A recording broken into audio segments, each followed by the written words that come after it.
हजरात, ये अकीका जो आज साहिब खाना ने अपने बच्चे का किया, जिस मौके पे ये महफिल सजी, ये सुन्नत है। क्या है? जोर से बोलो, क्या है? सुन्नत है।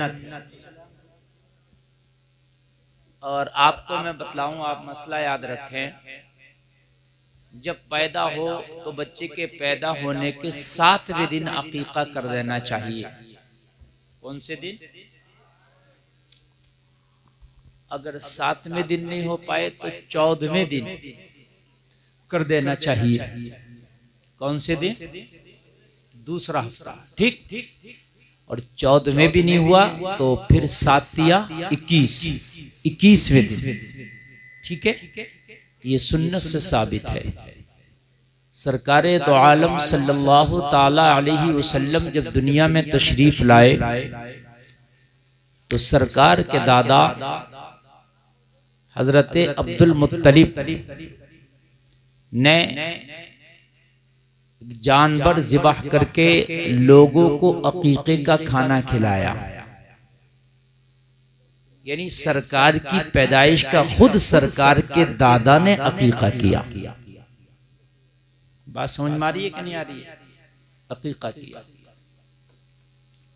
और सरकार ने ऐलाने नबुव्वत के बाद खुद सरकार ने जानवर ज़िबाह करके अपनी आमद की खुशी में लोगों को खाना खिलाया। समझ रहे हैं आप? आमद की, अपने मिलाद की खुशी में। तो अकीका करना सुन्नत है। आप हजरात के घर में बच्चा या बच्ची पैदा हुई तो आप उसका अकीका करें, ये सुन्नत है। और एक सुन्नत को जिंदा करने में 100 शहीदों का सवाब मिलता है। सवाब भी बहुत है। लेकिन अगर किसी की इस्तिताअत नहीं और नहीं कर पाया तो उसको गुनाहगार भी नहीं समझा जाएगा, लेकिन वो सवाब उसे नहीं मिलेगा जो वो सुन्नत को अदा करने में उसको सवाब मिलता। हजरात, बहुत से लोग इस अकीके के मौके पर भी, जबकि अकीका सुन्नत है, इसमें भी दुनिया भर की खुराफात जोड़ लेते हैं। गाजे बाजे, नाच तमाशे वगैरह जैसे शादी में जोड़ लेते हैं, वैसे ही इस अकीका में जोड़ लेते हैं। एक बात बताएं, एक तरफ से आप अपनी हांडी के नीचे आग जला रहे हैं कि मेरी हांडी गर्म हो जाए, दूसरी तरफ से आपने एसी का मुंह हांडी के ऊपर कर दिया कि ये ठंडी हो जाए, तो नीचे से जितना गर्म होगा ऊपर से उतना ठंडा हो जाएगा। बात जूं के तू रहेगी, एसी भी बराबर चलेगी, आग भी बराबर जलेगी, न ठंडा कर पाओगे न गर्म कर पाओगे, खर्चा भरपूर दोनों में हो जाएगा। ऐसे ही शादी कर रहे हो, सुन्नत है, सवाब का काम है। इधर तो आपने सवाब का काम शुरू कर दिया, उधर गाना नाच तमाशा करके हराम काम शुरू कर दिया। जितना सुन्नत में सवाब मिल रहा था उससे ज्यादा नाच गाना में अजाब मिल रहा है। हांडी तेरी जूं की तू रही। बात समझ रहे कि नहीं समझ रहे मेरे भाई? शादी सुन्नत है और सुन्नत अमल एक सवाब का काम है। 100 शहीदों का सवाब मिलता है एक सुन्नत को जिंदा करने में। और सुने, ऐसे ही अकीका सवाब का काम है, खतना करना ये भी सुन्नत है। समझ रहे हैं? ये सब सुन्नत के काम है। इन कामों में अगर हम हराम काम ले आए तो फिर ये जो सवाब का काम था इसको भी तू खो बैठा। पता चला खर्चा बराबर हो गया लेकिन हासिल वसूल कुछ ना हो सका। अगर चाहते हो कि कुछ हासिल हो तो सुन्नत को सुन्नत के तरीके से जिंदा करो, सुन्नत को सुन्नत के तरीके से अदा करो। इंशाअल्लाह सुन्नत का अदा करने का मजा भी आएगा और उसको अदा करने का सवाब भी मिलेगा। आज बहुत से लोगों को शादी करके भी सुकून नहीं मिलता, जबकि शादी सरापा सुकून है। लेकिन क्यों? इसलिए कि वो शादी सुन्नत रसूल के मुताबिक ना हो सके। अगर सुन्नत रसूल के मुताबिक होती तो पूरी शादी सरापा सुकून बन जाती। बात समझ रहे आप? लेकिन हमारी कुछ रस्में ऐसी हैं कि वो रस्में हमारी नहीं छूटती, वो रस्में हमारी होंगी, वो चाहे उसमें गुनाह कितना भी मिल जाए। मेरे अजीजों, अगर जिंदगी में अल्लाह ने आपको कुछ नेक काम करने का मौका दिया है तो मेरे अजीजों उस मौके को ना छोड़ो, उस मौके को भुना लो। मरने के बाद तुम चाहकर भी नेक काम नहीं कर सकते। मरने के बाद रजिस्टर में ताला लगा दिया जाएगा, नामाए आमाल तुम्हारा बंद हो जाएगा। ओ मेरे अजीजों, तुम चाहोगे कि पूरी दुनिया अल्लाह हमसे बदला करके हमें दोबारा दुनिया में भेज दे? खुदा की कसम दोबारा दुनिया में तुम्हें नहीं भेजा जा सकता। वो दूसरे मज़ाहिब हैं जिनके यहाँ 7 जन्मों का तसव्वुर है। मजहब इस्लाम में तो बस एक बार ही दुनिया में आना है, दोबारा तुझे दुनिया में नहीं भेजा जाएगा, चाहे पूरी दुनिया का तू बदला क्यों नहीं कर ले।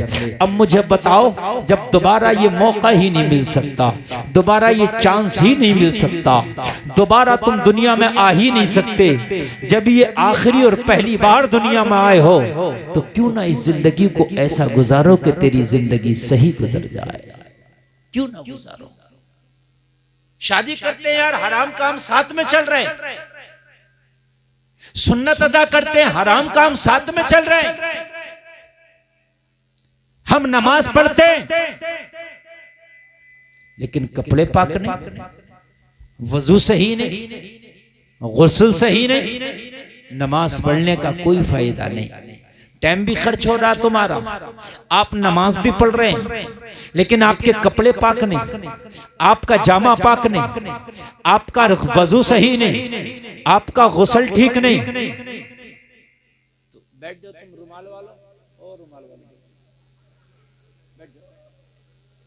अजीब मसला, बड़ी अच्छी बात है मैं बता रहा हूँ। आप ज्यादातर नौजवानों मेरी तकरीर को गौर से सुनो। वो बातें बता रहा हूं जिससे तुम नाआशना हो, जिस चीजों की तुम्हें जरूरत है। समझ रहे हैं आप? ये मौका मिलता है हमें बोलने का और आपको सुनने का, ये अल्लाह ने दिया है। हम मर गए तो हम बोल ना सकेंगे, तुम मर गए तो तुम सुन ना सकोगे। ये मौका गनीमत है, क्यों ना काम की बातें हो जाए। हजरत तशरीफ फरमाए, हमारे बड़ी मोहब्बत करते हैं माशाअल्लाह, अल्लाह सलामत रखे। तो आप हजरात इनको मौके को आप, असल में ये नौजवान लॉबी क्या है, तकरीर सुनती है ना, वो मजे का कोई जुमला आ जाए जिसमें दिल गदगद हो जाए, बस ऐसी बात सुनेंगे, उसके बाद जो काम की बात है उसको नहीं सुनेंगे। यही तो बेवकूफी है। और मेरे भाई, जो ये काम की बात मैं आपको बता रहा हूं, मरने के बाद अगर तुम्हारी कब्र पर जाके कोई मौलवी बताएगा भी तब भी तुम्हारा कोई फायदा नहीं होगा। जिंदा बता रहे हैं तो सुनो, और अगर जिंदा हो तो कोशिश करो। अगर आपका वजू ठीक नहीं और आपने नमाज पढ़ी तो आपकी नमाज नहीं हुई। अब आप ये अपने आप से पूछो कि आपको वजू करना आता है कि नहीं आता है। हर चीज अपने मन से नहीं चलती, हर चीज अपनी मर्जी से नहीं चलती।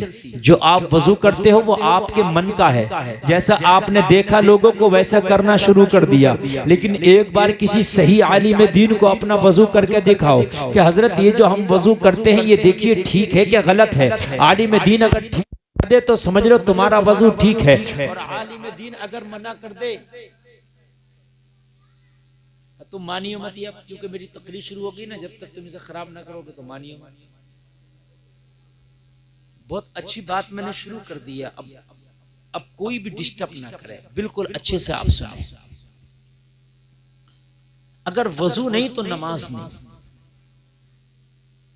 समझ लीजिए आप। शराइत नमाज में से वजू है। नमाज की एक शर्त छूट जाएगी अगर वजू नहीं होगा तो, समझ रहे हैं आप। और नमाज की शर्त छूटी तो नमाज नहीं। अब वजू बहुत से लोग ऐसा करते हैं, ये सर्दी का मौसम है, मैं सही बता रहा हूं, मेरे नजर से तो 70% लोगों का वजू नहीं होता। मैं अपने नजरिए से बता रहा हूं। आपको यकीन ना आए तो जुमा के दिन मैं आपके साथ चलता हूं और मैं 70% लोग, 100 में से 70 लोगों को एक तरफ कर दूंगा निकाल के जिनका वजू नहीं होता। हाँ, ऊपर ऊपर कर लिया इस तरीके से वजू नहीं होगा। ठीक है, आपने बहुत से लोग वजू इस तरीके से करते हैं कि चेहरे पे पानी मारा, जोर से मारा, पानी इधर उधर भाग गया, चेहरा खुशक ही रह गया। जब तक के आपने आज़ाए वजू को इस तरह से ना धुलने के पानी बह ना जाए, जब तक वजू नहीं होता। अगर सुई के नोक के बराबर भी कोई जगह तेरे बदन पे ऐसी रह गई जहां पानी ना पहुंचा तो वजू नहीं हुआ। कितना है मसला, जरा गौर करिए, कितना है मसला है। हम वजू करते हैं, ये कोहनियां हैं, ये खुशक हो जाती हैं सर्दियों में। जब तक पानी तर करके इन्हें सही करके चिपड़ा ना जाए तब तक ये पानी से, इस पे पानी बह ही नहीं सकता। जाओ आप कितना भी डाल लेना लोटे से। बहुत से लोग ऐसे पानी करके ऐसे डालते हैं, यहीं से गिर जाता है। बहुत से लोग ऐसे करा, ऐसे करके करा, वो यहीं गिर जाता है ना। पहले पानी लेके चपड़ लो सही तरीके से, बिल्कुल गीला कर लो, फिर टोंटी के नीचे या तो हाथ इस तरीके से लगाओ, या फिर लोटा हो तो उसके टोंटे से अपना हाथ पे पूरा 3 बार पानी बहाओ। समझ रहे हैं आप? 3 बार पानी बहाओ। ऐसे ही चेहरा एक बार पानी मार के सही तरीके से मसल लो, फिर सही तरीके से ऊपर से पेशानी से पानी डालो जहां से बाल उगते हैं, ताकि नीचे तक बहता हुआ चला जाए। ये तरीका वजू का है। पैर की एड़ियां खुश्क हो जाती हैं सर्दियों में, इनमें पानी नहीं जाता। अच्छे से वजू करो। बहुत से एक लोटे में वजू करते हैं, आधा बचा देते हैं, और हमारा कभी 1.5 लोटे से कम वजू नहीं होता। 1 लोटे में तशफ़ी नहीं होती, लेकिन 1 लोटे में तो कम से कम होना ही चाहिए। 1 लोटे से कम में वजू है तो घपला कर रहा था। और ऐसा भी नहीं कि टंकी चला दी तो कई लोटों में कर रहा, वो इसराफ कर रहा था। समझ रहे हैं आप? मैंने जो वजू का तरीका आपको बता रहा हूं, पहले गीला करो, फिर पानी बहाओ, और ये यकीन हो जाए कि हर जगह पानी बह गया, तब वजू होगा। हर जगह पानी बह गया तब वजू होगा। अगर नहीं बहा तो वजू नहीं होगा। याद रखो, अब वजू नहीं तो नमाज नहीं होगी, नमाज नहीं होगी तो नमाज में मजा नहीं आएगा। तुम नमाज पढ़ने के लिए खड़े जरूर होगे, लेकिन दिल तेरा नमाज में नहीं लगेगा। इसलिए नहीं लगेगा, जब नमाज हो ही नहीं रही है तो नमाज में मजा कैसे आएगा? कुरान तो कहता है, देखो कुरान ने क्या कहा, इन्नस सलाता तन्हा अनिल फहशाई वल मुनकर। बताओ, कुरान कहेगा तो झूठ कहेगा कि सच कहेगा? जोर से बोले सारा मजमा, कुरान सच कहेगा ना? कुरान कहता है बेशक नमाज बेहयाई और बुरी बातों से रोक देती है। कुरान का ऐलान है, नमाज पढ़ो, बेहयाई और बुरी बातों से रुक जाओगे। लेकिन देखने में क्या आता है? नमाज भी पढ़ रहा, झूठ भी बोल रहा, नमाज भी पढ़ रहा, चोरी भी कर रहा, नमाज भी पढ़ रहा, दगा भी दे रहा, नमाज भी पढ़ रहा, दलाली भी कर रहा, नमाज भी पढ़ रहा, लोगों को भी सता रहा, नमाज भी पढ़ रहा, हराम काम भी कर रहा, नमाज भी पढ़ रहा, सूद भी खा रहा, नमाज भी पढ़ रहा, शराब भी पी रहा। क्यों? कुरान ने तो कह दिया नमाज बेहयाई और बुरी बातों से रोक देती है, लेकिन नमाज पढ़ने के बाद ये सब क्यों हो रहा है? तो इसलिए हो रहा है, नमाज पढ़ रहा है मगर नमाज हो नहीं रही है। नमाज पढ़ रहा है मगर नमाज हो नहीं रही है। अगर नमाज होती तो ये करते ही नहीं। कुरान झूठा नहीं हो सकता, नहीं कर सकता। कुरान खुदा की कसम नहीं झूठा हो सकता। अगर नमाज हो रही है तो रब्बे काबा की कसम, गुलफाम का यकीन कामिल है कि अगर नमाज हो रही है तो फिर ये बुरे काम कर ही नहीं सकता। नमाज रोकेगी, बेहयाई से रोकेगी। लेकिन नमाज के बावजूद मैंने तो यहां तक अपनी आंखों से देखा, इन आंखों से, जुमे की नमाज पढ़ी और नमाज से निकले और मस्जिद के बराबर में थोड़ी सी आगे कोई पल्ली बिछाई और वहीं ताश शुरू। जो जुमा पढ़ के आया वही जुमा पढ़ने के बाद ताश खेला। मैंने अपनी आंखों से देखा, मैंने अपनी आंखों से देखा। समझ रहे हैं? तो मुझे बता, अगर नमाज तेरी कबूल हो रही है तो तू ताश खेल लेता? कभी नहीं खेलता। आओ मैं तुम्हें तारीख के आईने में बताता हूं, नमाज चोर को अब्दाल बना देती है। आवाज में दम नहीं आ रहा दोस्त, दम नहीं आ रहा। हाँ, मैं दम पैदा करो आवाज में। जब मैं खाना खा रहा था तो ये ऐसे बजा रहे थे मैं आपको कि खाना नहीं खाने देते थे, और मैंने कई थी खाना खाते हुए कि जब मैं बोलूंगा जब देखूंगा कितना बजाएंगे। कहा था मैंने किसी से, ये मैक को जब बजाने से कमाल नहीं है, अब बजाओ, अब है।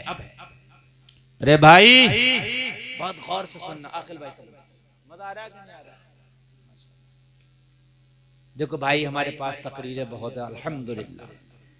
अगर आप मुझसे ये कहो हजरत 40 दिन तक नई तकरीरें करना, यकीन कसम खा के कहता हूँ 40 दिन तक तकरीर रिपीट नहीं करनी। अल्हम्दुलिल्लाह ये मलका दिया रब ने। लेकिन मैं असल में वो हकीमुन नफ्स देख के जो दवा की जरूरत है वो देता हूँ। बात समझ रहे कि समझ रहे? आज मैं आपको इंशाअल्लाह कम से कम सही नमाज पढ़ना तो सिखा के जाऊंगा। ये मेरी तो जिम्मेदारी है ना भाई, ये मेरी जिम्मेदारी है कि नहीं है? हाँ, नमाज बेहयाई बुरी बात से रोकती है, लेकिन नमाज होना चाहिए, नमाज होना चाहिए। एक शख्स बड़ा मनचला ओबाश टाइप का था, मदीना शरीफ में रहता। ओबाश जानते हैं? यानी जिसे आप कहते हैं शरीर टाइप का, बदतमीज टाइप का। ए नौजवानों, ए जीने वालों, अच्छा आप लोग अपने मोबाइल बंद कर लो। ये 28 चैनल चले, गिन लो 28 है। मेरा अंदाजा गलत नहीं हो सकता, जो कह दिया वो कह दिया वली की जबान में।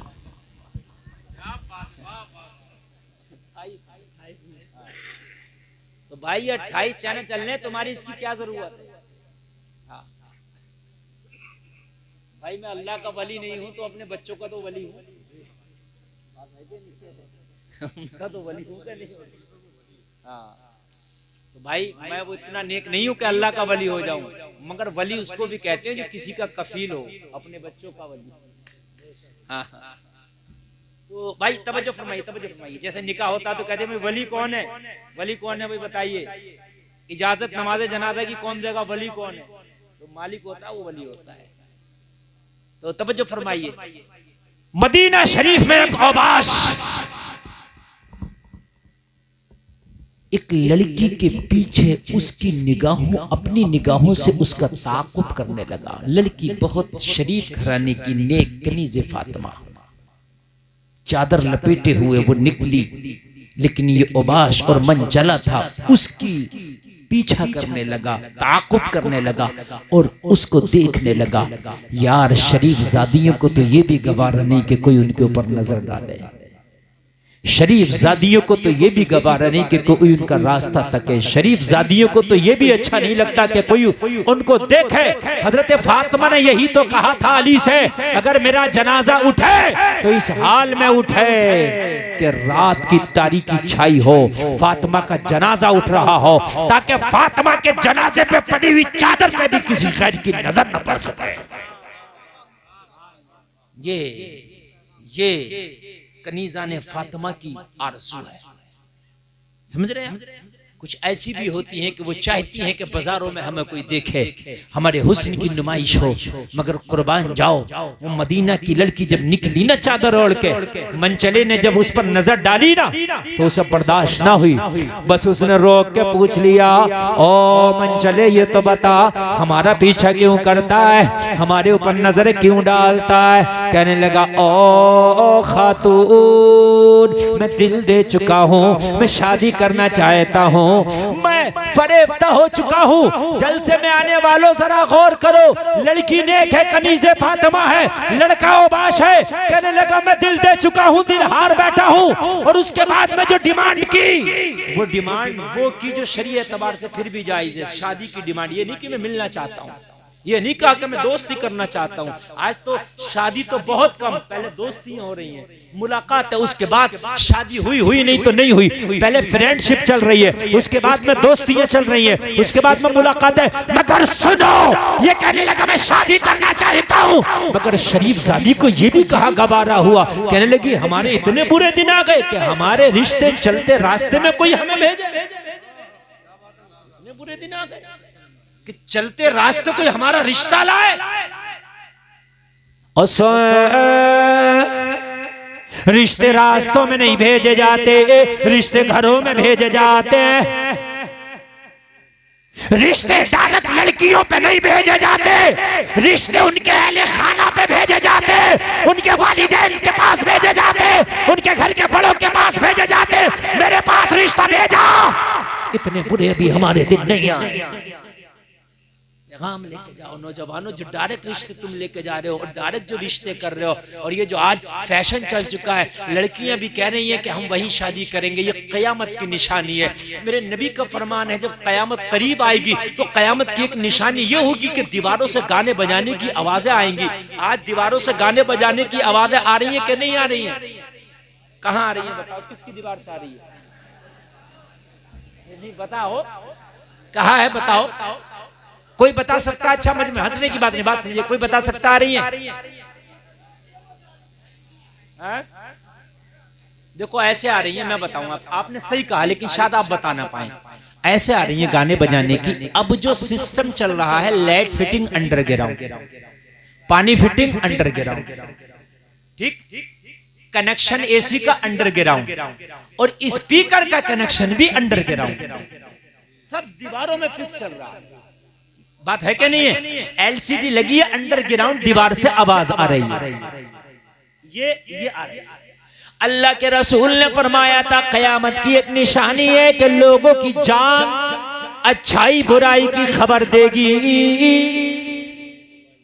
ये मोबाइल जो है रखा है ना हमारी पैंट की जेब में, यहाँ से घंटी बजी, ब्लूटूथ लगा है, मोबाइल को हाथ लगाने की भी जरूरत नहीं है, और जांग ने अच्छाई बुराई की खबर दे दी कि वहां मैयत हो गई और वहां शादी। बोलो है कि नहीं है? अल्लाह के रसूल ने फरमाया कयामत की एक निशानी होगी कि वक्त में बरकत नहीं रहेगी। अरे यार अभी तो दिन निकला था, शाम हो गई, अभी तो यार जुमा गुजरा था, फिर जुमा आ गया। अरे जुमा तो छोड़ने मियाँ, जिनकी उम्र 70 साल की है वो आज ये कहते हैं, हमने सुने यार हमें ऐसा लगता है कि कल ही तो हम पैदा हुए थे और अपने गांव की गलियों में खेलते थे, यार आज बाल सफेद हो गए, बुढ़ापा आ गया। हाँ ये 70 साल का जमाना कैसे गुजर गया पता ना चल सका। हकीकत है लोगों, खत्म हो गई ये वक्त की बरकत। नबी ने फरमाया था साल ऐसे गुजरेंगे महीनों की तरह, महीने गुजरेंगे हफ्तों की तरह, हफ्ते गुजरेंगे दिनों की तरह, दिन गुजरेंगे घंटों की। क़यामत की निशानी है, बोलो है कि नहीं है? लोगों, एक क़यामत की निशानी है कि झूठों की इज्जत होगी, सच्चों को लोग जलील समझेंगे।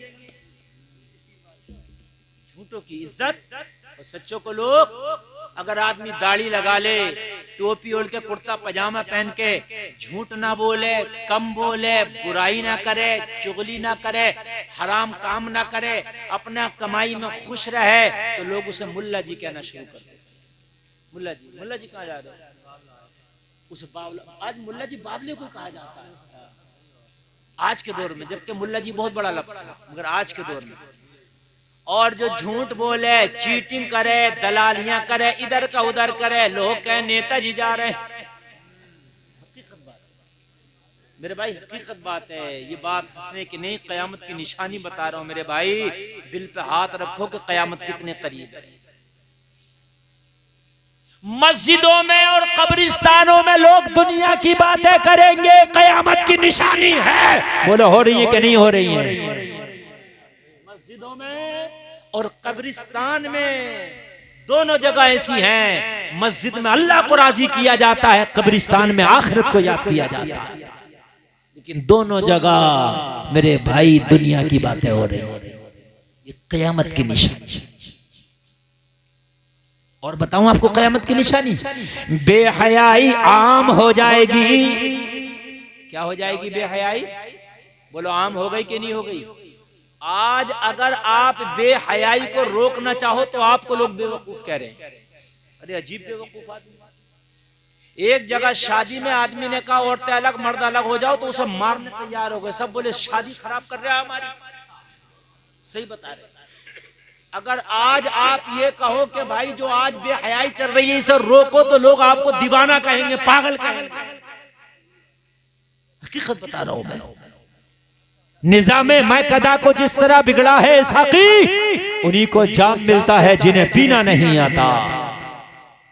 हालात बहुत खराब है, बहुत खराब। और कयामत की दो चार निशानियां सुन लो, तकरीर आगे बढ़ाओ। तुम्हें कुछ पता नहीं, तुम कह रहे हो हम तरक्की कर रहे हैं, आगे बढ़ के तरक्की नहीं, कयामत करीब आ गई, बहुत करीब आ गई, बहुत करीब आ गई मेरे भाई कयामत। अल्लाह के रसूल ने फरमाया था अरब की जमीन में खेतियां होंगी, और हो रही हैं खेतियां। अरब में खेतियां नहीं थी, अब हो रही हैं, अब हो रही हैं। अल्लाह के रसूल ने फरमाया था फितनों का आगाज हो जाएगा, फितने बहुत ज्यादा होंगे। फितने देखो, आज हर गांव में 2-3 फितने, सही बता रहा हूं मैं, हर गांव में 2-4 फितने अलग, नए से नए फितने उठ रहे हैं, नए से नए फितने। नाच गाने वालों की इज्जत होगी, हीरो आ जाए, हीरोइन आ जाए तो लोग मरने तैयार होते एक झलक देखने के लिए, सही बता रहा हूं। हाँ कि भाई हीरो आ रहा है, हीरोइन आ रही है। अरे हीरो हीरोइन नाचने गाने वाले तो क्या करने वाले मुझे बताओ। वो अलग बात है कि स्पेशल तरीके से नाच रहे हैं, बड़े स्टेजों पर नाच रहे हैं, लेकिन है तो नाचने गाने वाले, इसके अलावा तो कोई और नहीं है ना उनका काम। लेकिन आज इज्जत देखो उनकी, है ना। बेहतरीन आलिम, बेहतरीन मस्जिद का इमाम, 5 वक्ता नमाजी, खुदा की कसम इतनी इज्जत आप उसकी नहीं करोगे जितनी इज्जत एक नचकइये की कर रहे हैं आप, एक नाचने वाले की आप कर रहे हैं। ये कयामत की निशानी है, कयामत की निशानी। बड़ों का अदब खत्म हो जाएगा। आज बड़ों का अदब नहीं है, बिल्कुल खत्म है। पहले बड़ों के अदब बहुत ज्यादा थे। महल्ले का अगर कोई बुजुर्ग है तो उसके सामने नहीं बोलते थे, यार ताऊ बैठे, चचा बैठे, दादा बैठे, उनके सामने बात नहीं करता था। लेकिन आज चचा से कह रहा तुम्हें क्या पता, खामोश हो जाओ, मैं जानता हूं, तुम्हें क्या पता। सही बता रहे हैं मेरे भाई, ये कयामत की निशानी है। और एक आखिरी निशानी बता दूं, तकरीर आगे बढ़ाऊं, निशानियां बहुत है मगर आखिरी बता दूं। लड़कियां अपने मुंह से बर मांगेंगी, अपने मुंह से कहेंगी मैं वहां शादी करूंगी। कह रही हैं कि नहीं कह रही हैं? कहने की बात कर रहे हैं आप। हद यहां तक है कि गैर मुस्लिमों तक से शादियां कर रहे हैं। और बाप अगर टोपी भी उनके कदमों में डाल रहा है कि मेरी इज्जत की लाज रख ले, तो कह रही है खाक में जाए तेरी टोपी और खाक में जाए तेरी इज्जत। मैं अपने इश्क को जो है परवान चढ़ाऊंगी, मैं अपने इश्क की खातिर तेरी इज्जत को नहीं देखूंगी। हाय हाय लोगों, आज हमारी कलमा पढ़ने वाली बेटियां गैर मजहब वालों के साथ शादी और ब्याह रचा रही हैं। ये कयामत की निशानी है, ये कयामत की निशानी है मेरे भाई। कयामत करीब है, बहुत करीब है, ज्यादा दूर नहीं बचा मसला।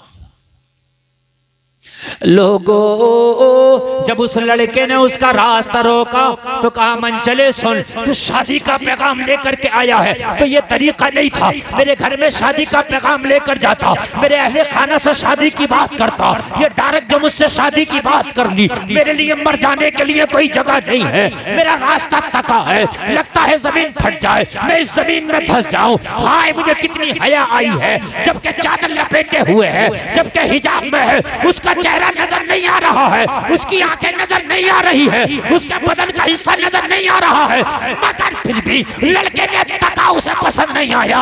लड़के ने शादी का पैगाम दिया, पसंद नहीं आया। कहने लगी ओ लड़के, मुझे तेरी ये बदतमीजी जरा बराबर भी नहीं भाई, मुझे नहीं भाई। जरा गौर से सुनना मेरे भाई, जो मैं जुमले बोल रहा हूं। अपने घर की बच्चियों को सबक दो कि अगर तुम्हारे घर की बच्चियों से, तुम्हारे घर की खवातीन से कोई गैर आदमी आकर बात करे तो उससे सीधे मुंह बात भी ना करें। ये जो अंदाज है ना कि हंस के बात कर लिया, बात के मुस्कुरा के बात कर दिया, ये बिल्कुल जहर है। ये अंदाज, ये अंदाज बिल्कुल जहर है। अगर कोई गैर आए पहले तो बात ना करे, और कभी बहालत मजबूरी अगर ऐसा बात करने का मौका पड़ जाए तो इस तरह से बात करें जैसे बात करने में कड़वाहट है। मेरे जुमलों पर गौर करें। खवातीन उससे इस तरीके से बात ना करें कि बहुत नरमी लगे उसको लहजे में, इसलिए कि वो दोबारा से बात करने की कोशिश करे। ये कौन है पीछे, ये जिसके टोपी भी नहीं है, भवें मुंडाए है, क्या कर रहा है मेरे भाई? तो अजीब मसला आया। ये इनका दिमागी तवाजुन तो ठीक है ना, सही ना है? मैं कह रहा हूँ दिमागी तवाजुन ठीक नहीं है। मैंने सही बता रहा, मैंने सही है। ए बेटा आपका तो ठीक है ना, आप देखो ना, आप देखो मेरे भाई, बड़ी काम की, मरोगे खुदा की कसम कब्र में हड्डियां निकलेंगी। 6 महीने के बाद एक औरत को कब्र से निकाला गया, खुदा की कसम कफन में सिर्फ हड्डियां थी अलग अलग, और कुछ नहीं था। और वो खवातीन थी जो अपने बाल खोल के और बहुत ज्यादा मेकअप करके बाजारों में निकलती थी, अपने सर को तान के कि आज मुझसे ज्यादा कोई हसीन और जमील नहीं है, मगर खुदा की कसम कब्र ने उसकी हड्डियों के अलावा कुछ नहीं छोड़ा, सिर्फ हड्डियां थी। और हड्डियां भी एक दूसरी हड्डियों से अलग हो चुकी थी। किस बात पर नाज कर रहे हो, किस बात पर हंस रहे हो यार? सुन लो, मरना है।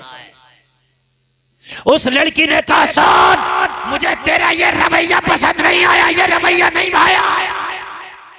बाजा इस पेशे से। कहने लगा क्या करूं, दिल हार बैठा हूं, इसके अलावा मैं कुछ कर भी नहीं सकता, तू मना करेगी तब भी मैं तेरा रास्ता तकूंगा।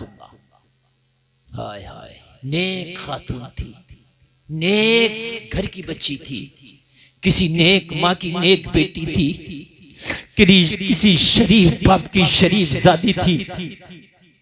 हाय, इन बेटियों ने जब कनीज़े फातिमा का रूप धारण किया है तो खुदा की कसम इस्लाम की बड़ी खिदमत भी की है इन बेटियों ने। और जब इन्होंने उर्यानियत का चोला पहना है, जब इन्होंने मगरिबी लिबास का चोला पहना है, तो खुदा की कसम दीन का बड़ा नुकसान भी हुआ है, बड़ा नुकसान हुआ है। कहने लगी क्या वाकई तू नहीं बाज आएगा? कहने लगा नहीं बाज आऊंगा। लड़की ने एक नुस्खा बताया, कुरानी नुस्खा। कहने लगी अच्छा मैं तुझसे शादी कर लूंगी लेकिन मेरी एक शर्त है। कहने लगी क्या शर्त है? मुझे वो शर्त बता। लोगों शर्त सुनो, शर्त सुनो। कहने लगी सुन, शर्त ये है 40 दिन के बाद इसी मोड़ पे आके मिलेंगे, तू भी इसी मोड़ पे आना, हम भी इसी मोड़ पे आएंगे, तू भी इसी चौराहे पे आना, हम भी इसी चौराहे पे आएंगे। 40 दिन के बाद तू मेरा हाथ मांगेगा, मैं शादी के लिए राजी हो जाऊंगी। 40 दिन से पहले यहाँ ना आना, 40 दिन तक मुलाकात नहीं होगी, 40 दिन के बाद होगी। कहने लगा मुझे ये सौदा मंजूर है, मैं दिल हार बैठा हूं, मुझे ये सौदा मंजूर है। ये मोबाइल वाले बंद कर लो, मोबाइल बेटा बंद कर लो, कोई फायदा नहीं, ना आवाज आ रही है बेटा, मैं ओरिजिनल बैठा हूं तुम्हारे सामने। बड़ा मसला आया। असल में 10-20 हजार का मजमा हो तो कोई टेंशन नहीं है, थोड़े मजमे को बड़ा अटेंड करना पड़ता है। ये सुबह को सारी तकरीरें आ जाएंगी, सब अपनी नेट पे सुनना। आप चाहे मुझे 1 रुपया मत दो, मगर बस मोहब्बत से सुनते रहो, यही तुम्हारा सुनने का नजराना। लड़की ने कहा 40 दिन के बाद मिलोगे।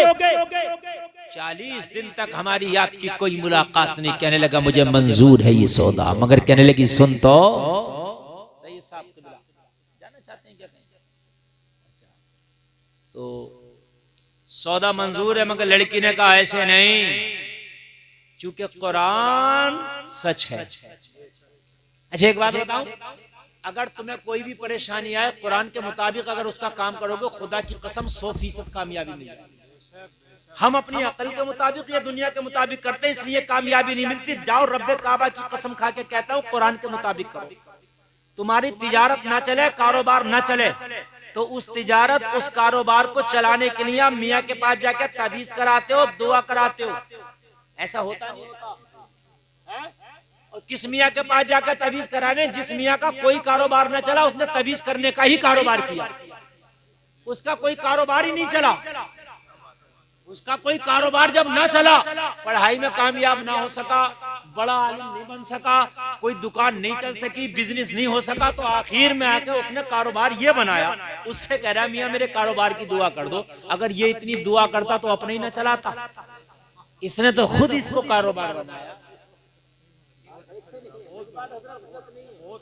बिल्कुल सही बता रहा हूँ। हाँ, जिसने इसको कारोबार बनाया उससे कह रहा कारोबार चला दे, नहीं चलेगा। अब कुरान पर अमल कर, मैं बताऊं कैसे चलेगा, बतला दूं।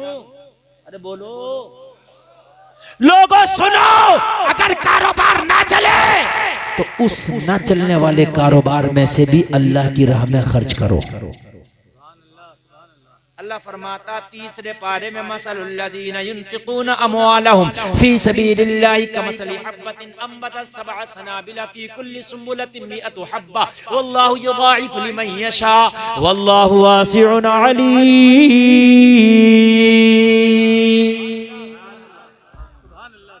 जो सिक्का, जो रुपया, जो पैसा अल्लाह की राह में खर्च किया जाए, उस पैसे की मिसाल उस दाने की तरह है जिसको जमीन में डालते हो, एक दाने से 7 बालियां निकलती हैं। हर बाली में अल्लाह 100 दाने पैदा करता है। एक दाने की अल्लाह 700 बना देता है, और अल्लाह अगर चाहता है तो इससे भी ज्यादा बढ़ा देता है। अगर तुम्हारा कारोबार ना चले तो फिर सदका करो, अल्लाह की राह में खर्च करो, कारोबार चलने लगे। लेकिन नहीं करेंगे, वो नहीं करेंगे। अल्लाह की राह में खर्च करो, इंशाअल्लाह चलने लगेगा। तवज्जो है। एक ने बिरयानी का होटल लगा, नहीं चल रहा, मुझसे बोला हज़रत दुआ कर दो। मैंने कहा अल्लाह दवाई करे दे रहा, कह रहा बिरयानी का होटल हज़रत चल नहीं रहा। मैंने कहा कोई मदरसा है तेरे पास में? बोला है। तो मैंने कहा 2 बच्चों को फ्री में दोनों टाइम की बिरयानी खिला। उन बच्चों से कहना कि बेटा अब तुम्हें मोल का खाने की जरूरत नहीं, कहीं ना मेरे होटल पे जाना, और मैंने कहा 2 बच्चों को फ्री में खिला। कहने लगा सर चलने लगा। रे मैंने कहा कह तो रहा हूं यार। यकीन मानना 1 महीना नहीं गुजरा था, कह रहा था हजरत इतना चल रहा कि जितना मैंने सोचा भी नहीं था। मगर मेरे भाई ये नहीं करते लोग। हम तो किसी की दुकान पे जाएं तो सोचा काट लो, मौलाना आ गया, सीधा सादा है। सही बता रहे हैं आप। हाँ, नहीं समझ रहा। मस्जिद के लिए तुम कोई चीज लेने जाओ, कहो मस्जिद के लिए तो और ज्यादा पैसे ले जाओ। कहो मदरसे के लिए यार ये चीजें जरा मुनासिब दे दे, तो और ज्यादा बता रहा पैसे, कि मैं अगर कम बताऊंगा तो मौलाना और कम ना कर ले मदरसे के नाम से, ज्यादा बता, चल ले ज्यादा। लेकिन देने वाला तो अल्लाह ही है, देने वाला अल्लाह है। मेरे भाई अगर कारोबार ना चले तो अल्लाह की राह में खर्च करो, कुरानी हिसाब से इस्तेमाल करो, इंशाअल्लाह जिंदगी बन जाएगी। लड़की बहुत पढ़ी लिखी थी, कनीज़े फातिमा थी, सोचने लगी इसका इलाज कुरान से करूं।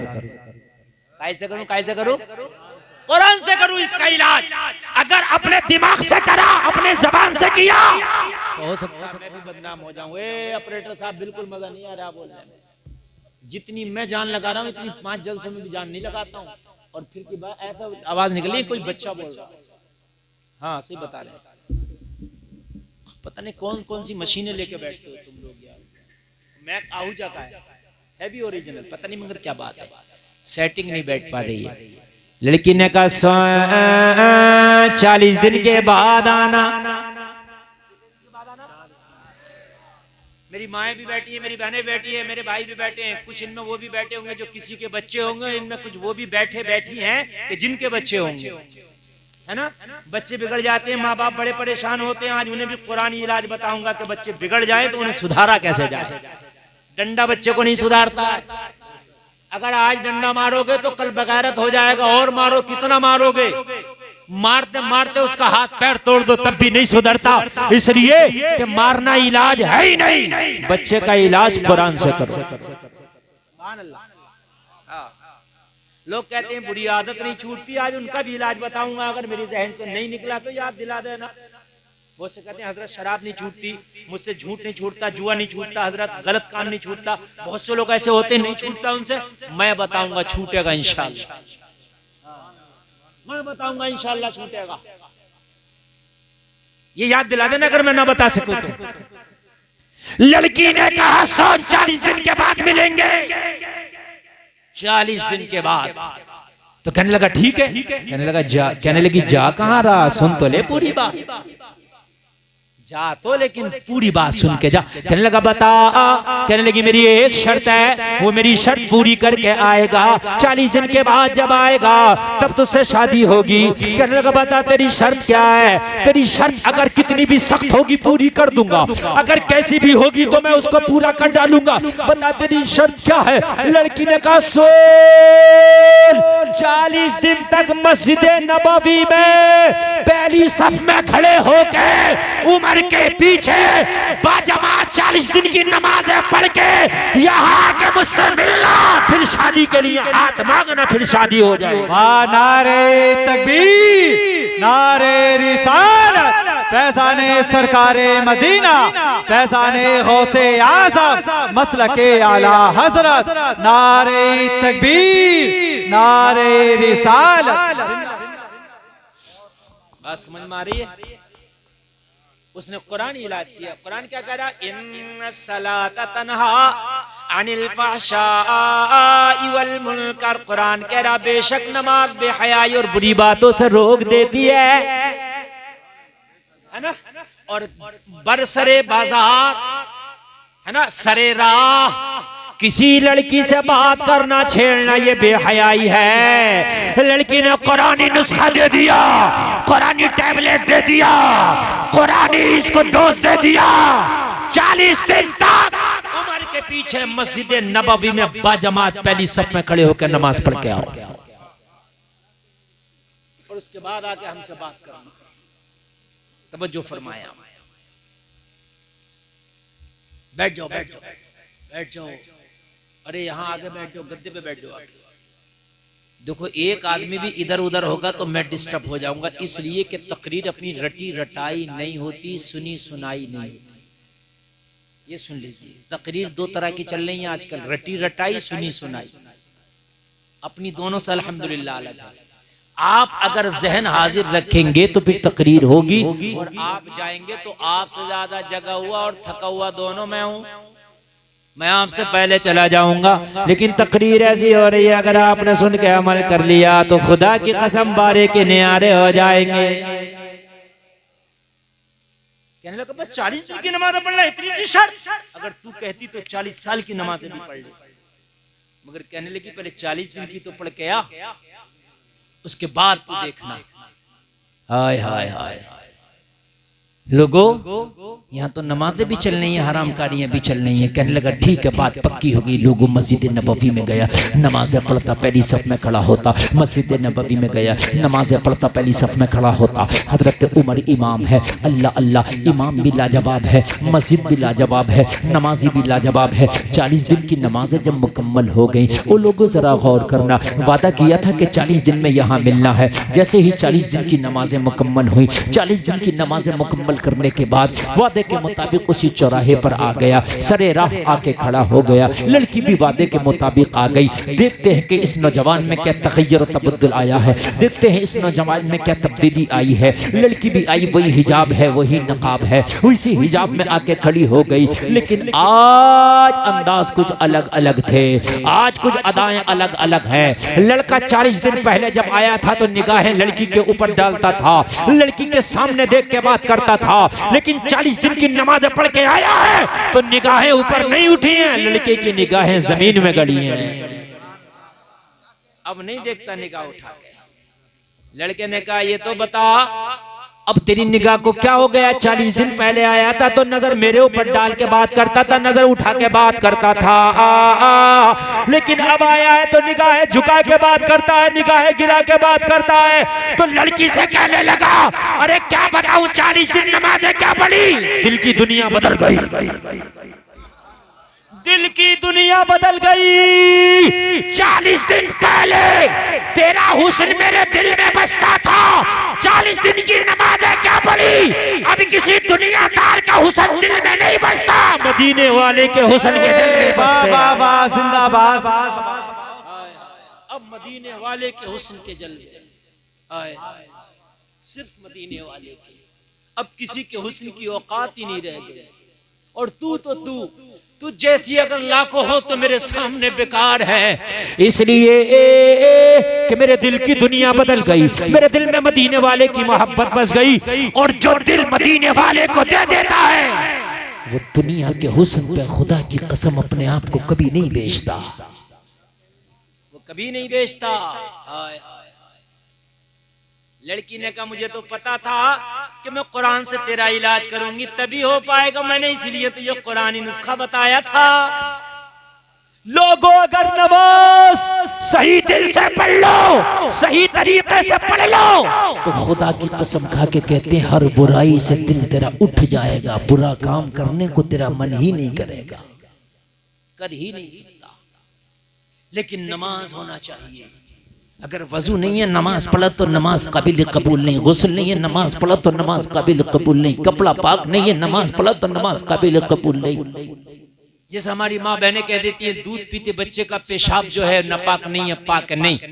दूध पीते बच्चे का पेशाब भी नापाक है, अगर वो भी गिर जाए आपके बदन पे, आपके कपड़ों पे तो कपड़ा नापाक, बदन नापाक, धुलना जरूरी। और जिस तरीके से पाक करने का तरीका उस पाक करने के तरीके पर पाक करोगे तब पाक होगा, वरना पाक नहीं होगा। अगर आप नापाक हैं, अगर कपड़ा नापाक पहना हुआ आपने गुस्ल किया, गुस्ल नहीं होगा। नापाक कपड़ा अलग हटा के पाक कपड़ा पहन के गुस्ल करो तब पाक होगा। और सुनिए बड़ी नापाकी तो बहुत बड़ी बात है मियां, कि आदमी का मतलब ये है कि पेशाब लगा है या और कुछ जो है नापाक चीज लगी है वो तो बड़ी बात है। अगर पेशाब की छींटें भी तेरे कपड़े पे या तेरे बदन पे लगी हैं तो उसकी वजह से भी मरने के बाद अज़ाब कब्र में गिरफ्तार किया जाएगा। छींटें भी ये जो खड़े खड़े बहुत से लोग पेशाब कर लेते हैं, सोचते हैं कि पेशाब हो गया, पेशाब तो हो गया मगर तेरा सख्त हिसाब हो गया। जो छींटे तेरे कपड़ों पे पड़ी हैं ये तुझे अज़ाब कब्र में गिरफ्तार करा देंगी। और मेरे भाइयों नापाकी से बचो, तहारत और सफाई आधा ईमान है। अपने अंदर सफाई पैदा करो, सफाई लाओ। के मेरे भाई बाथरूम चल रहे हैं, वो इंग्लिश सीटें आ गई हैं इंग्लिश वाली, उसमें आदमी मुश्किल से ही पाक रह पाता है, इसलिए कि उसमें आदमी लगभग नापाक छींट आने ही है। वो जो वेस्टर्न सीट चल रही है और लोग शौक में, वो मोहताजों के लिए है। अगर यार कोई मोहताज है, पैर नहीं मुड़ पा रहा, मजबूरी है तो ठीक है, वरना खुशी खा उसको अपने घर में ना लगवा। लेकिन भाई आज वीआईपी बंदा, वीआईपी और वो सीट को लगवा रहा, वो सीट तुझे नापाक किए बगैर छोड़ेगी नहीं। काम की बात सुने आप, पैसा भी लग रहा हो नापाक भी हो रहे हैं। पेशाब की अगर जरा सी छींट भी तेरे ऊपर आई तो अज़ाब कब्र में गिरफ्तार होना है। बुखारी शरीफ की हदीस मैं नहीं कह रहा। आमीना के लाल, नबियों के सरदार, मदीने के ताजदार, पैगंबर आजम एक रास्ते से गुजरे, मेरे नबी की नजर दो कब्रों पे पड़ गई। बुखारी की हदीस, हजरत इब्ने अब्बास इसकी रिवायत करते हैं। नबी ने दोनों कब्रों को देखा और दोनों कब्रों को देख के मेरे नबी ठहर गए, मेरे नबी रुक गए। और रुकने के बाद मेरे नबी ने फरमाया अम्मा अहदुहुमा फकान ला यस्ततिरु मिनल बऊल। मेरे नबी ने फरमाया ओ सिहाबा, इन दोनों कब्र वालों पर अजाब हो रहा है और अजाब भी किसी बड़े गुनाह की वजह से नहीं हो रहा है। नबी ने फरमाया इनमें एक वो है जब पेशाब किया करता था तो पेशाब की छींटों से अपने कपड़ों को नहीं बचाया करता था।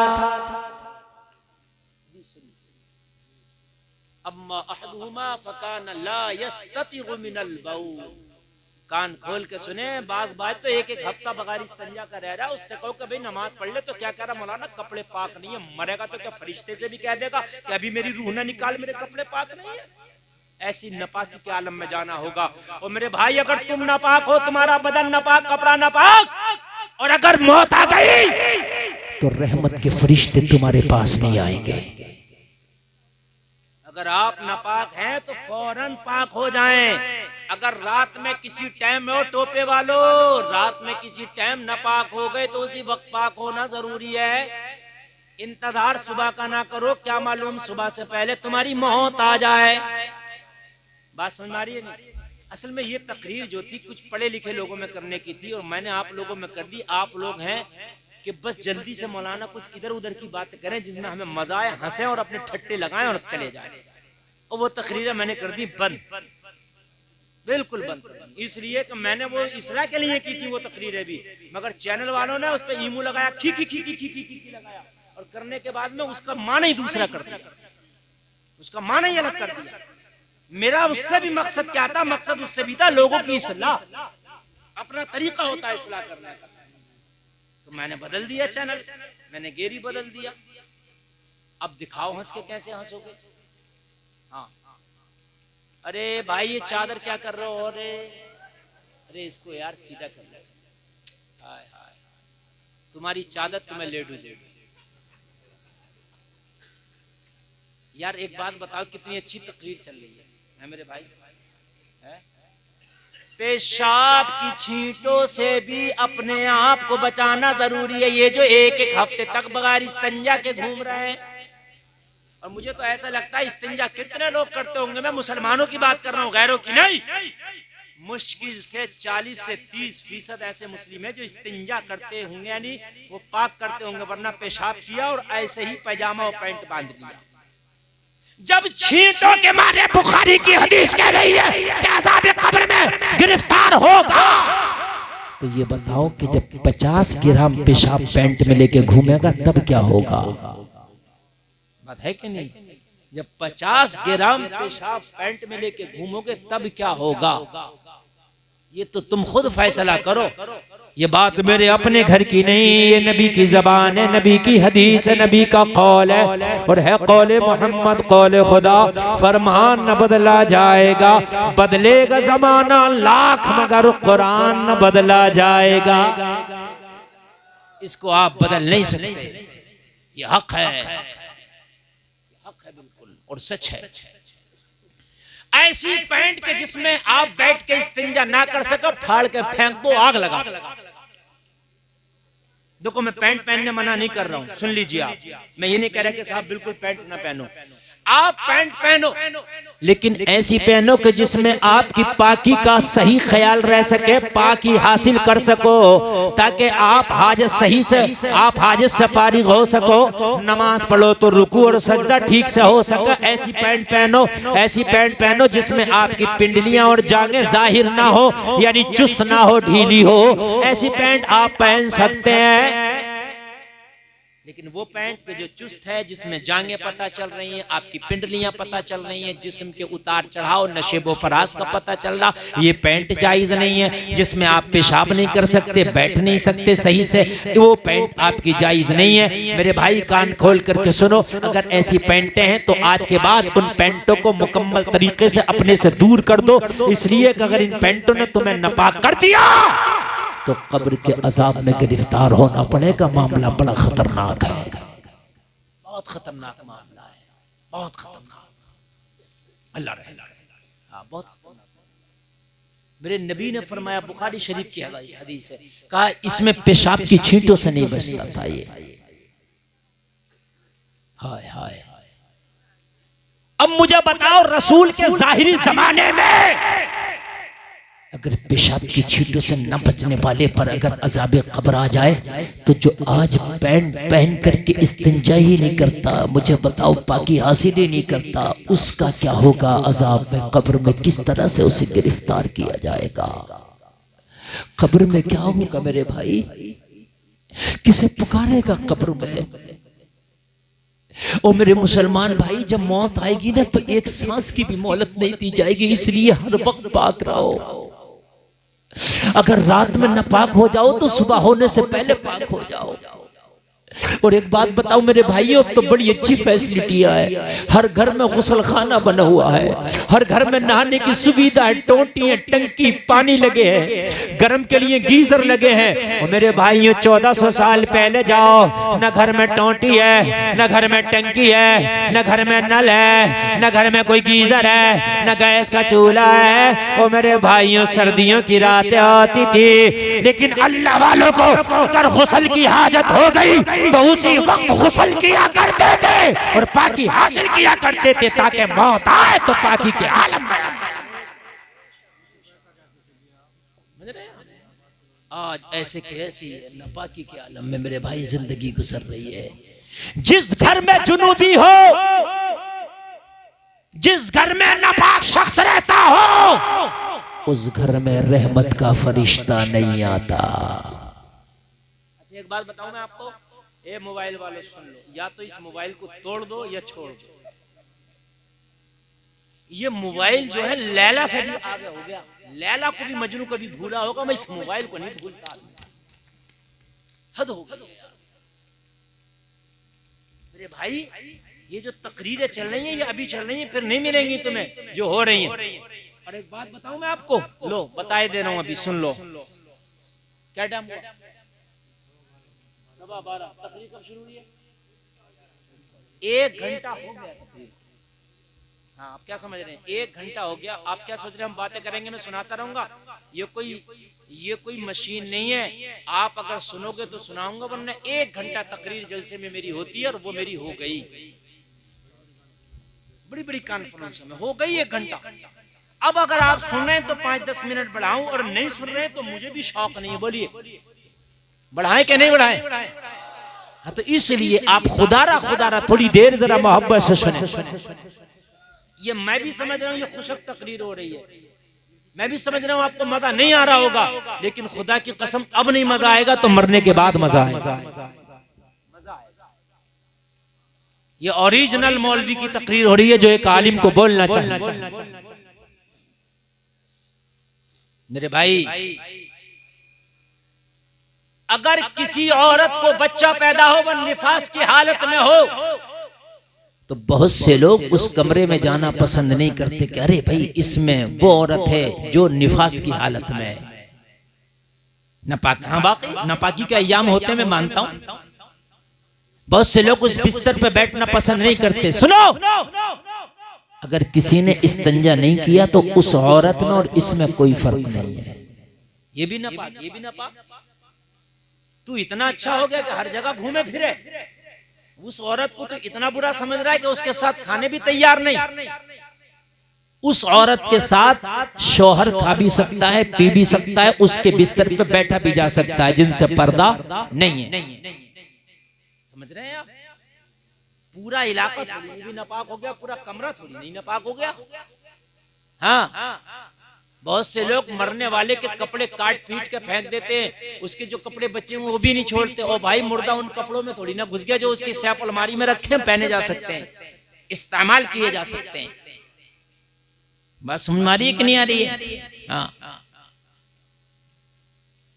बस एक चीज मैंने देखी है, नमाज़े जनाजा होगी, इमाम साहब जरा तवज्जो फरमाएं। एक चीज मैंने देखी है, नमाज़े जनाजा हुई, वो जो जा नमाज होती है जिसपे इमाम खड़े होकर नमाज पढ़ाता, उसे उठा के कहेंगे जल्दी से मस्जिद में ले जाओ इसे।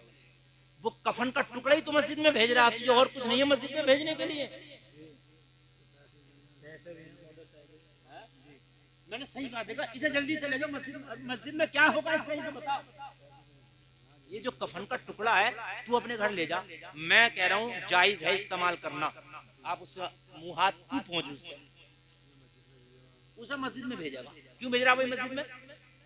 मस्जिद में अगर तुझे भेजना है, तुझे कुछ करना है तो इमाम साहब को नजराना दे दे, हाँ कपड़े दे दे, बात सही है। मगर नहीं बनाएगा, वो टुकड़ा भेजेगा जल्दी से लेके जाओ। मैंने देखा कई जनामाज़ें लटक रही है। अरे भाई ये किस लिए है कि साहब वो जनाजे की थी, हमने सोचा बिकार जाएगी तो मस्जिद में चले जा। मस्जिद में चले, मस्जिद में क्या मरुओं का माल जाता है? मस्जिद में तो ज़कात भी नहीं लग सकती, ज़कात मस्जिद में नहीं लग सकती, उशर मस्जिद में नहीं लग सकता। सदक़े का माल मस्जिद में नहीं लग सकता, एकदम फ्रेश माल मस्जिद में लगता है। समझ रहे हैं? एकदम फ्रेश माल।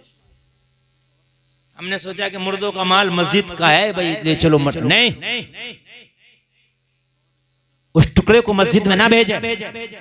और तुम्हें वैसे ही मस्जिद में भेजना है ना कि वो इससे वुजू पहुंच लेंगे लोग, तो 10 टावेल लेके मस्जिद में टांग, अच्छे किस्म की, जो आदमी को देख के जी चाहे।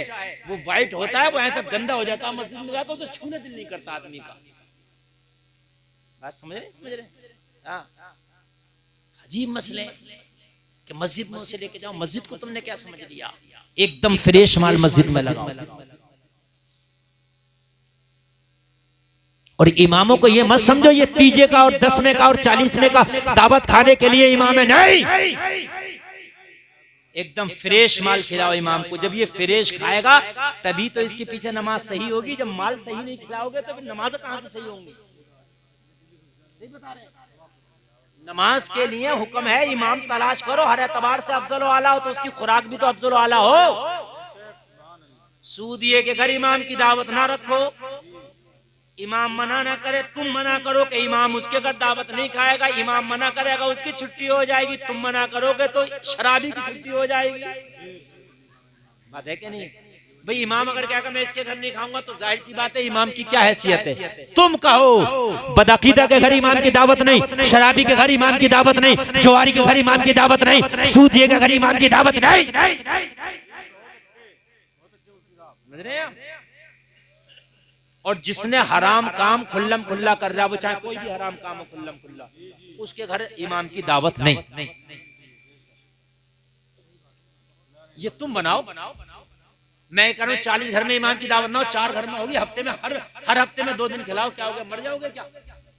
हर हफ्ते में अगर इमाम को 2 दिन खिला दिए तो क्या हो गया? अल्लाह उसके हिस्से का रिस्क तेरे दस्तरखान पे देगा।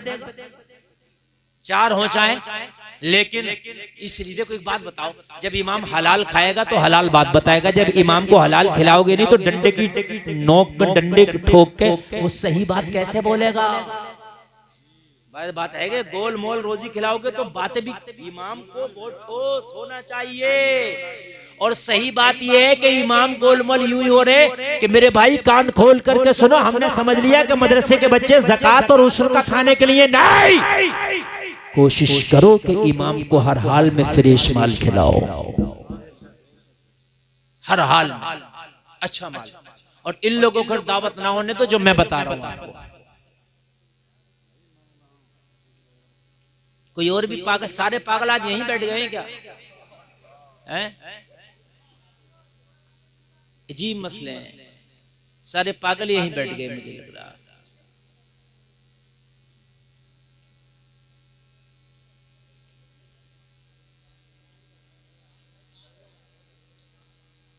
बेटा तुम बहुत शोर मचा रहे हो। मरने के बाद खुदा की कसम खा के कह रहा हूं ना, तुम्हें पता चल जाएगा। तुम अभी जानते नहीं हो। बादब बानसीब बेअदब बेनसीब है। अगर काबे में रह के भी बेअदबी करोगे तो खुदा की कसम, अबू जहल काबे में ही जाता था, आता था, मक्का में पैदा हुआ, मक्का में रहता था, लेकिन कुछ हासिल ना कर सका इसलिए कि बेअदब था। और हजरत उवैस करनी यमन में रह के अदब बजा लाए, आशिकों के इमाम बना दिए गए। अदब सब कुछ है मेरे भाई। बिना अदब, ये उलमा की महफिल है, मुस्तफा का जलसा है। ना सुनो तो चुपके से उठ के चले जाओ, और अगर सुनना है तो अदब से। मैंने जो हदीस शरीफ पढ़ी है इसका मफहूम बयान कर दूं। और अल्लाह अल्लाह खैर सल्ला भाई, आप ना सुनिए कोई बात नहीं है, मैं अपनी बात कह करके मैं चला जाऊं ताकि मेरी जिम्मेदारी खत्म हो जाए। तब जो फरमा ले आप। जहां मेरे भाई मैयतों में इमामों को पूछते हो, वहां शादियों में, बियाह में और खुशी के मौके पे भी इमाम को पूछा करो, ठीक है? जहां पर 10 तरीके के खर्चे कर लेते हो, वहां पर एक जुमे के दिन जब नमाज पढ़ने जाया करो ना, तो 10 रुपए मस्जिद की गोलक में डाला करो और 150 रुपए इमाम का मुसाफा करके आया करो। मैं तो ये बात कहता हूँ आम तरीके से। 150। तुम गरीब नहीं हो जाओगे एक हफ्ते में 150 में, लेकिन इमाम का अगर तुमने 1000-2000 का जुमा के दिन वो कर दिया ना, तो खुदा की कसम वो अपने बच्चों की तरफ से बेनियाज हो जाएगा, फिर वो दिल खोल के तुम्हारी रातों दिन खिदमत करेगा। ठीक है, रातों दिन खिदमत करेगा। कुछ इमाम ऐसे हैं जो सेट से काम करते हैं, उनकी मजबूरियां उनके काम कराती हैं, इसलिए कि तनख्वाह में भला नहीं होता तो वो सेट से काम लगाते हैं। तुम इतना नवाज दो इमाम को, और अगर इमाम सेट से काम करे तो तुम सवाल कर दो, हजरत हमने तो इतना नवाज दिया कि अल्हम्दुलिल्लाह तुम्हारे बच्चों का भला पूरा हो जाता है, अब कोई और काम ना करो, सिर्फ हमारी खिदमत करो, सिर्फ हमें दीन सिखाओ। बात है कि नहीं मेरे भाई? हाँ, मैं अर्ज कर रहा था, सुने मेरे भाई, जब तक आपका जिस्म कपड़ा बदन पाक नहीं होगा, उस घर में रहमत का फरिश्ता नहीं आएगा जिस घर में जुनूबी होगा। सुन लीजिए आप, अगर जो निफास वाली औरत है वो भी नापाक है, और ये बिना इस्तिंजा वाला घूम रहा है ये भी नापाक है, इसलिए आप हमेशा पाक रहो। और मर्द तो चाहे तो साल में 365 दिन पाक रह सकता है ना, ये भी अल्लाह की नेमत है। जब नेमत है तुम्हारे ऊपर तो इस नेमत को अपने ऊपर से उठने ना दो। खुदारा खुदारा, बहुत से ऐसे उनसे कहो नमाज पढ़ लो तो कहते हैं कपड़े ठीक नहीं है। मेरे भाई तेरे कपड़े ठीक क्यों नहीं है? तू हमेशा कपड़े अपने ठीक रख। अब दूसरा जुमला सुनो, हदीस आगे मैं पढ़ रहा हूँ और सुने इसको, बहुत जल्दी मैं पूरा कर रहा हूँ। व अम्मल आखरु फकान यमशी बिन्नमीमा, मेरे नबी ने फरमाया इनमें दूसरा वो है जो अज़ाब कब्र में गिरफ्तार किया गया कि ये चुगली किया करता था। क्या करता था? चुगली। ये बड़ी अहम बात है, इस पे मैं थोड़ी देर गुफ्तगू कर लूं, मेरी माँ बहनें भी सुन लें और आप लोग भी सुन लें। ये दूसरा वो है जो चुगली किया करता था। चुगली क्या है लोगों?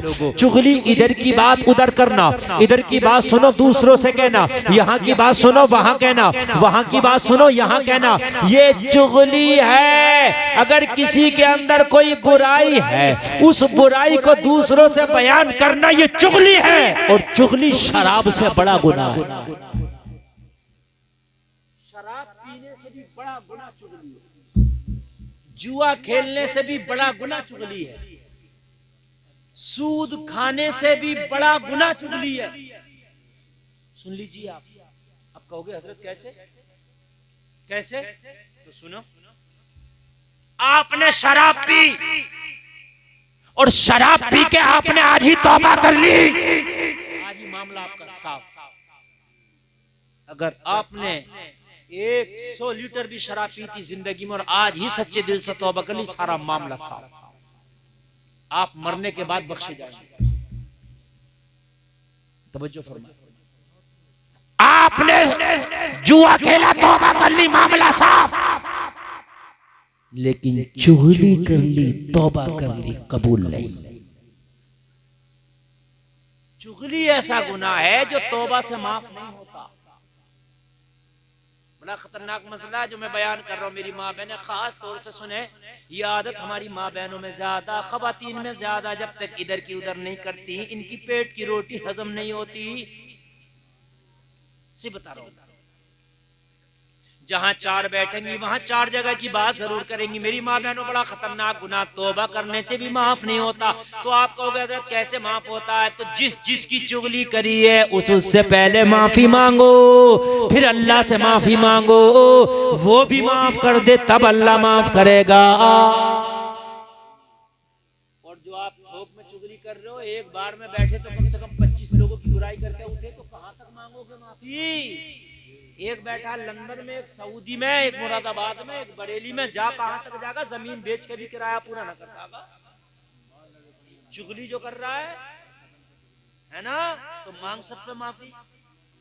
अब तुम सोचोगे कि यार माफी कैसे मांगेंगे, तो मामला ये हुकूकुल इबाद का है, ये डायरेक्ट अल्लाह से ताल्लुक नहीं रखता, ये बंदों से ताल्लुक रखता है। बड़ी अहम बात बता, खुदा की कसम पूरी तकरीर में इससे ज्यादा अहम कोई बात ही नहीं बताने लगा। अल्लाह हम सबकी हिफाजत फरमाए, मेरा मौला पहले मेरी हिफाजत फरमाए। हो सकता है मुझसे भी कितनी चुगलियां हो जाती हैं, अल्लाह महफूज फरमाए हम सब। किसी की पीठ पीछे बुराई करना, वो बुराई उसके अंदर है, ये चुगली है। अल्लाह माफ नहीं करेगा जब तक कि उससे माफ नहीं करेगा। मरे हुए भाई के गोश्त खाने के बराबर बताया गया चुगली करने वाले को। चुगली करना ऐसे जैसे मरे हुए भाई का गोश्त खाना। कौन पसंद करेगा अपने मुर्दार भाई का गोश्त खाना? ये चुगली। बाज आओ। अब आपको एक बात आज और बता दूं, चुगली कौन कौन सी बात चुगली में आती है? रुमाल वालों, कौन कौन सी बात चुगली में आती है?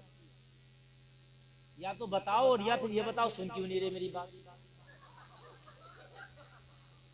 नहीं, मैं सुन भी लूंगा, मैं सबक पढ़ा रहा हूं, मैं बेवकूफ नहीं हूं, तो मैं पढ़ा रहा हूं। मैं यार ये बात हमें पता भी तो होनी चाहिए यार, कौन सी टैबलेट हमें नुकसान करेगी तो पहले पता भी तो होना चाहिए ना कि ये टैबलेट हमें नुकसान करेगी तो ये नहीं खाना है। अब मैंने ये कह दिया चुगली करना हराम है भाई, गुनाह कबीरा है, तो ये भी तो पता होना चाहिए कौन कौन सी बात चुगली में आती है। नहीं समझ में आई यार, ये भी तो पता हो कि कौन कौन सी बात चुगली में आती है। हमें पता ही नहीं तो हम बताएंगे कैसे?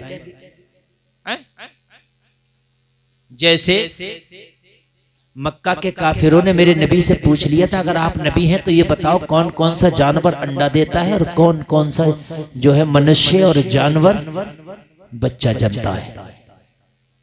बता ही नहीं पाएंगे, कितना भी बताएंगे कोई ना कोई तो रह ही जाएगा, और जब रह जाएगा तभी हम कहेंगे लोग ऐसे नबी हैं, कोई ना पता नहीं।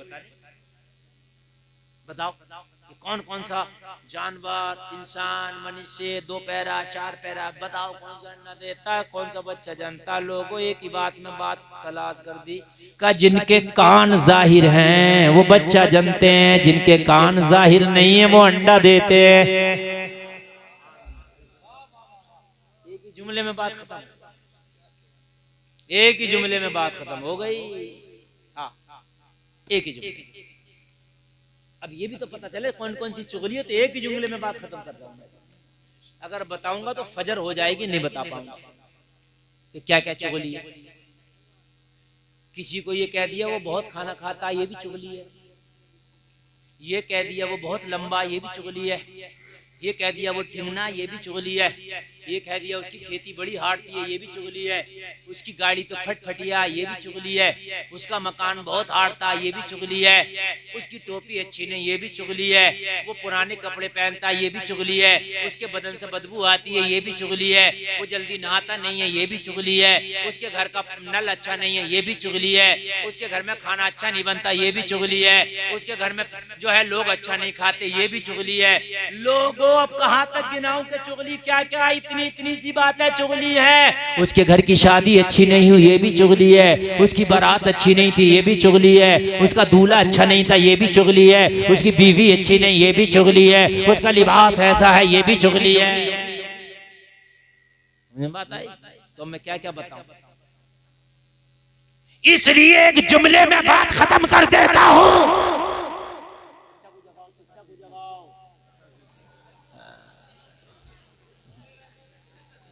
अच्छा, सोने वाला आदमी झूठ जरूर बोलता है, सही बात है। आप उसे उठाओ, सो रहा अगर ना तो, और उससे पूछो अच्छा बताओ अभी क्या कही हजरत ने बोला था, यहीं तो जरा सी झपकी लग गई, बाकी तो जग रहा हूं। नींद जो है बड़ी, लेकिन मेरे भाई मैं बड़ा हसास आदमी हूं। मुझे 1 लाख के मजमे में भी बुलवाना, मैं पूरे मजमे पे ऐसी नजर रखता हूं जैसी इतनों पर नजर रखता हूं, सब पे नजर रखता हूं। कौन सो रहा कौन, मैं अगर नजरअंदाज कर दूं तो वो अलग बात है, मैं कुछ ना बोलूं। बाकी मैं एक एक की हरकत से वाकिफ हूं कि कौन कौन इस वक्त क्या कर रहा है। इतना हसास आदमी हूं, और जब तक इतने एहसास पैदा नहीं होगा जब तक स्टेज पे कामयाब आदमी नहीं हो सकता।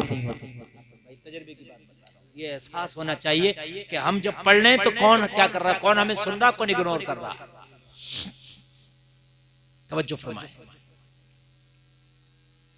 जो चीज आप उसकी पीठ पीछे बयान कर रहे हैं उसको बाद में पता चले फला मेरे हवाले से ये कह रहा था, उसे तकलीफ हो वो बात सुन के वो चुगली। एक ही बात में बात करता, किसी के पीठ पीछे आप उसकी वो बात लोगों को बता रहे हैं, उसे सुनकर तकलीफ हो। आप ये कहें कि मौलाना गुलफाम की गाड़ी अच्छी नहीं, मुझे पता चला फला साहब हजरत आपकी गाड़ी की बुराई कर रहे हैं, मुझे तकलीफ होगी, तो ये चुगली हो गई। बात समझ आई कि नहीं आई? ये है चुगली, जो शराब से भी बड़ा गुनाह है, जो शराब से भी बड़ा गुनाह है।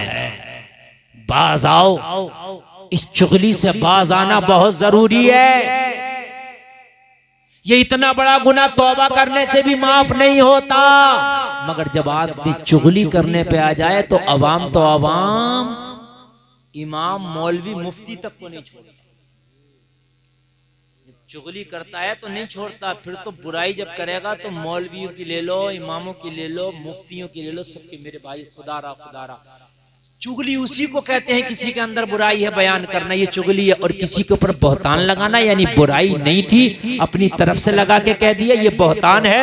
और बहतान की सजा ये है, अल्लाह जहन्नम में जब तक जलाएगा जब तक के तुम उस चीज को साबित ना कर दोगे आपने जिसके हवाले से वो बयान किया है। अब उसके अंदर वो वस्फ है नहीं तो आप साबित कहां से करोगे? तो जहन्नम में ही जलते रहना होगा। बड़ा खतरनाक मसला है।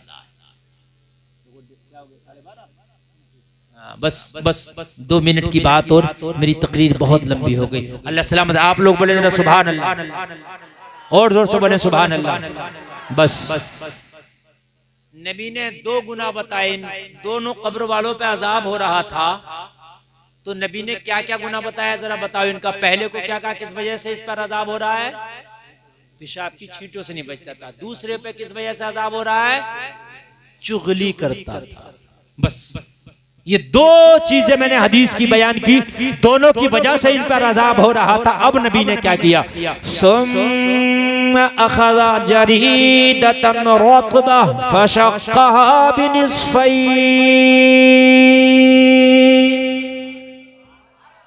जोर से बोलो।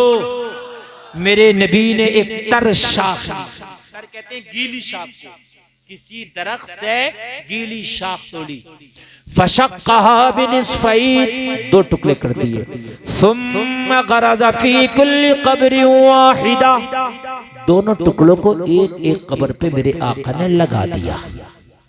क़ालू या रसूल अल्लाह लिमा सनअत हाज़ा। मेरे नबी ने जब ये दोनों टुकड़े कब्रों पे लगाए तो सारे सहाबा पूछ लिए, आका ये आपने किस लिए किया? ये आपने इसलिए किया। फ़क़ाल लअल्लहु अन युख़फ़्फ़िफ़ अन्हुमा मा लम ययबिसा।